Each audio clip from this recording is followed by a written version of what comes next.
क्या आप भी आपके जीवन से किसी के जाने से अत्यंत दुखी हैं? तो फिर आपको ये वीडियो फुल देखना पड़ेगा, क्योंकि मैं आज आपको बताने वाली हूँ एक स्त्री के बारे में जो 20 साल तक संतानहीन था, लेकिन संतान होने के 20 दिन के बाद ही उस संतान की भी मृत्यु हो गई।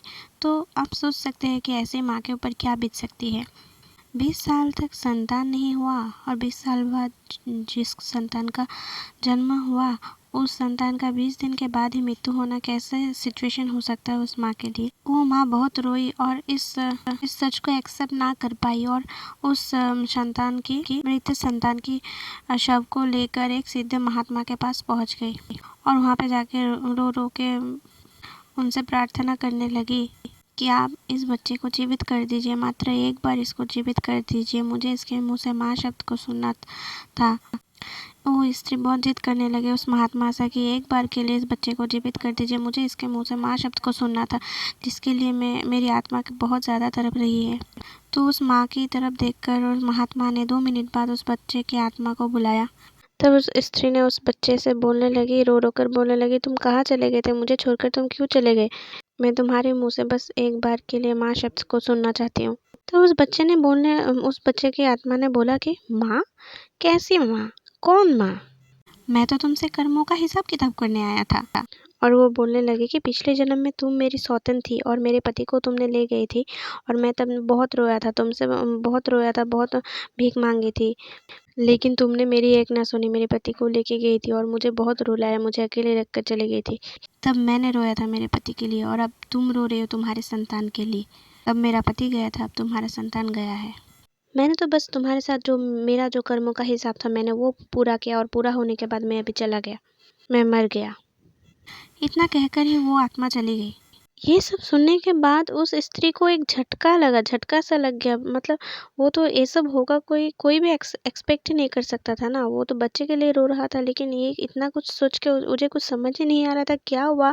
फिर उस महात्मा ने उसे समझाया कि ये सब तो कर्मों का हिसाब है। हम लोग जो भी कर्म करते हैं हमारे जीवन में, उसका फल हमें भुगतना ही पड़ता है, चाहे इस जन्म में हो या फिर उस जन्म। ना ही आपको पता है हमारा कितना जन्म हुआ है, ना ही किसी और को। ये तो बस हमारे कान्हा जी को ही पता है कि हमने कितने जन्म लिए हैं।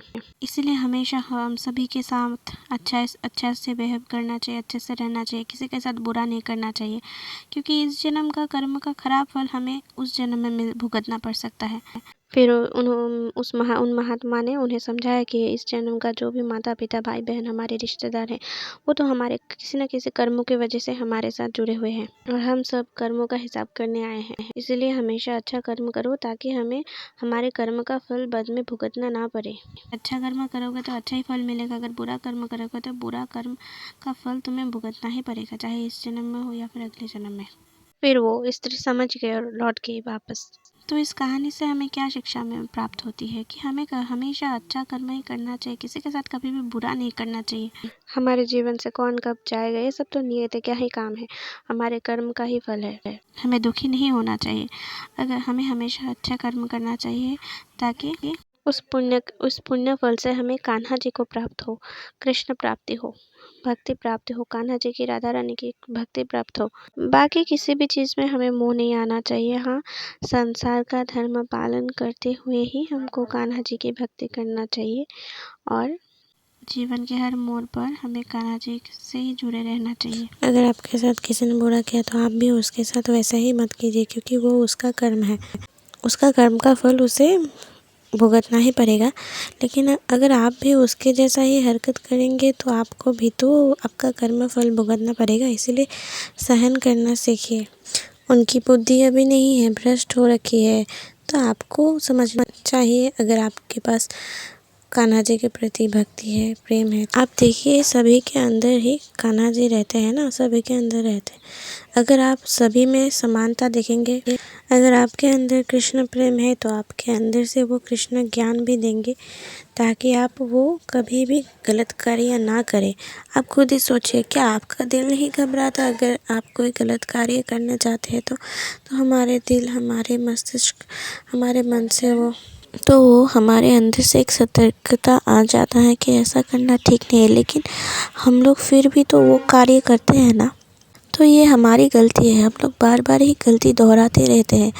इसीलिए तो हमें कितने जन्म लेना पड़ता है, पता नहीं 84 कोस यात्राओं के बाद भी हमें मनुष्य जन्म मिला। तो इस जन्म में तो आप लोग अच्छा कर्म करने की अच्छा कर्म कीजिए, सभी का अच्छा ही सोचिए, भला ही सोचना चाहिए, किसी का बुरा नहीं सोचना चाहिए, बुरा करना भी नहीं चाहिए। क्योंकि आप जैसा कर्म करेंगे आपको वैसा कर्म का फल भी तो भुगतना पड़ेगा। उस फल को भुगतने के लिए आपको रेडी रहना पड़ेगा, क्योंकि जो फल आप बोएंगे वही आपको पाना है।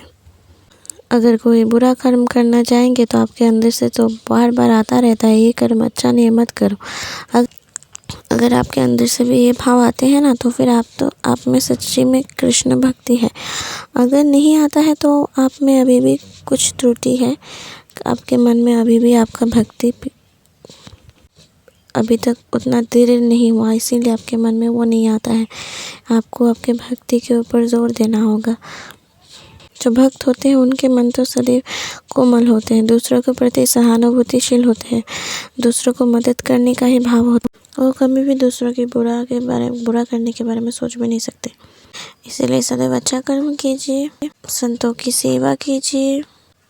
अगर कोई बुरा करे तो उसे सुधारिए, लेकिन खुद भी वैसा करने में मत गिर जाइए। नहीं तो रेडी रहिए, नेक्स्ट जन्म में आपको तो भुगतना ही पड़ेगा, या फिर इसी जन्म में भुगतना पड़ेगा। अगर भुगतना नहीं चाहते हैं तो फिर अभी से भक्ति में जुड़ जाइए और पूरी सेवा कीजिए, दिल से, मन से, प्राण से कान्हा जी की। इसीलिए तो कान्हा जी बोलते हैं, कर्मों से डरिए, ईश्वर से नहीं। ईश्वर माफ़ कर देता है, कर्म नहीं। अटल सत्य है कि जैसे बछड़ा 100 गायों में अपनी माँ को ढूंढ लेता है, उसी प्रकार कर्म अपने कर्ता को ढूंढ ही लेता है, आज नहीं तो कल। अगर आपके कर्म अच्छे होंगे तो आपको डरने की कोई बात ही नहीं है। इसलिए हमेशा अच्छा कर्म करते रहिए। राधे राधे। अगर आपको हमारा गोपू का चैनल पसंद आया तो हमारे गोपू का चैनल को लाइक शेयर सब्सक्राइब करना ना भूलिए।